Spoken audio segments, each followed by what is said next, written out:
This lecture covers narration, which is associated with the first essay you were required to write for the class, a personal narrative. A personal narrative is a story written about one's own experiences. You'll want to really consider what experiences you've had. Lots of students think they haven't had very many, but these are the events in our lives that has turned us into who we are. They differ from just regular things that happen in our lives by having conveyed upon us an understanding about life. A lot of students are compelled to say they teach us a lesson, but the connotations of this, I think, are inaccurate for most of what we go through. You can learn the wrong lessons from life experiences and spend a considerable chunk of what follows trying to undo those lessons.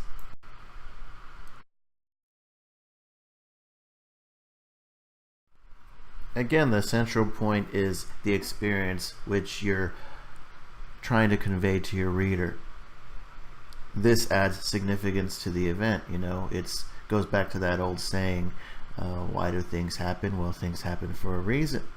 Consequently, there might be other kinds of sayings which you can think of, and these are a good way to figure out how to start your essay. Think of what words you believe in or something like that, and what event in life has substantiated that, has made it real to you and not just words. These observations at life are really meaningless until we back them up by life experience. It's not that you'll necessarily be saying something someone hasn't already heard, but what would be new to them would be your take on it, your unique experience and vision and understanding of this. Your thesis statement would be this point central to the whole essay, and you certainly can use that like you would in any other essay early on in your introduction, but you can also imply it. If you are writing in response to a prompt, your main point or thesis might also be the sentence that answers that question and lays out, well, why it is you're going to answer the way you do.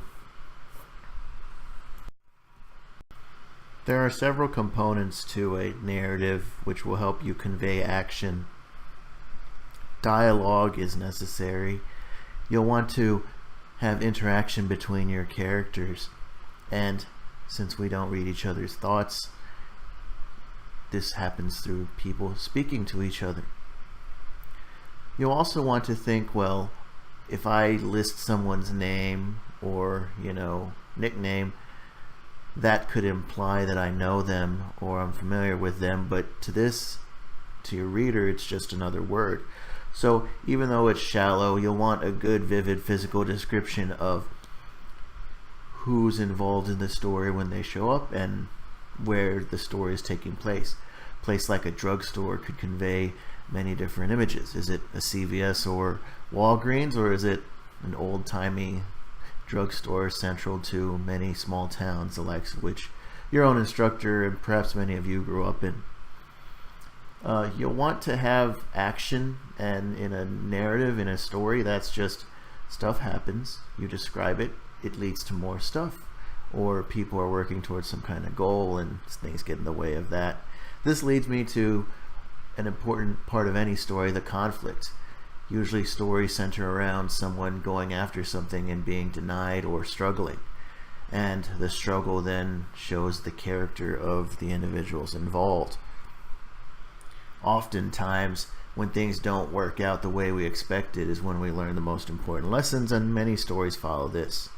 A climax is the point in the story where the conflict will be resolved, where the characters involved will face it down and either succeed or fail, for you to then, as the reader, follow their example or learn from them. You also have the option of mixing up things by using flashbacks, which is an earlier jump to part of the story or the character. This is a good chance to use something like that, a narrative device, for your introduction. You can go back to an earlier period in the characters' lives where an event related or similar to the one central to the story is taking place. You can also foreshadow what events will happen, that is to say, you'll preview them or give a hint of what's to come. You'll want to consider the most optimal point of view for your personal narrative. Both first person and third person can work for this type of story. First person lets you be more personal and direct, talking to the reader, although you want to avoid having too conversational a tone, as this might make you avoid giving enough details. You can express your attitudes and feelings, but at the same time, this is not a reflection.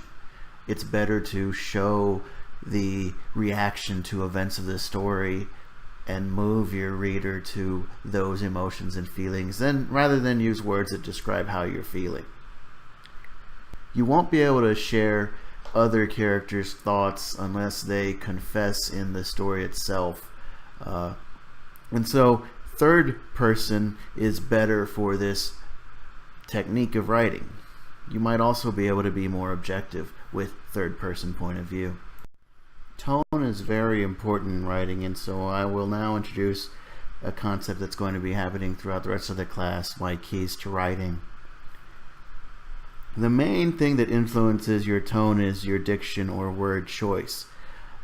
You have to pick the right words to fit in whatever situation you're describing. In a story, this is to evoke feeling and help readers visualize, but in other types of essays, you'll want to be, well, usually knowledgeable, non-judgmental, unbiased, formal, academic. So pay to mind two important concepts, denotation and connotation. Denotation is the direct, straightforward, literal dictionary definition of words, whereas connotation are the associated emotional meanings, as well as figures of speech and various types of figures of language, idioms and whatnot. I have a saying, one way is the wrong way. If you have one way of expressing yourself, it's appropriate in some situations and inappropriate in others. You'll want to really find the right words for a situation of what you're doing. When I say formal, I mean avoid using slang, profanity, jargon, vernacular. Although in a personal narrative this can be appropriate through dialogue. Knowledgeable simply means sound like you know what you're talking about. You're offering explanations, not raising questions. You're trying to be authoritative. Academic is using the right amount of definitions and terms from your field or the field that you're writing on. And of course you want to use correct grammar, speech, spelling, and punctuation. Usually most essays have to be third person past tense in a classroom, but again the personal narrative is a little weird and tricky sometimes. To start a narrative, you'll want to generate ideas. You can look up suggested topics from the book or online for narratives. You can also talk to family and friends for stories about what's happened or personal legends, if you will. You might also think of sayings, mottos, creeds, words to live by, which really have a meaning on your life and that you'd like to share with your reader. After that, you might think, do I want to use a straightforward narrative, tell the story beginning, middle, and end, or do I want to be a little flashy with flashbacks and foreshadowing, pardon the pun? I would recommend being straightforward. A lot of movies do play with their narrative, but this requires a very strong writing background and expertise because it could be very easy to be confusing, and you want to avoid being confusing for the sake of being confusing. A graphic organizer or note cards might help you plan out the thing, and that will be the subject of our next lecture.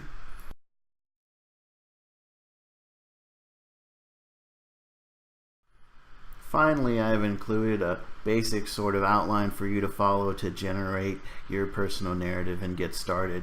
Give it a try and let me know if you have any questions.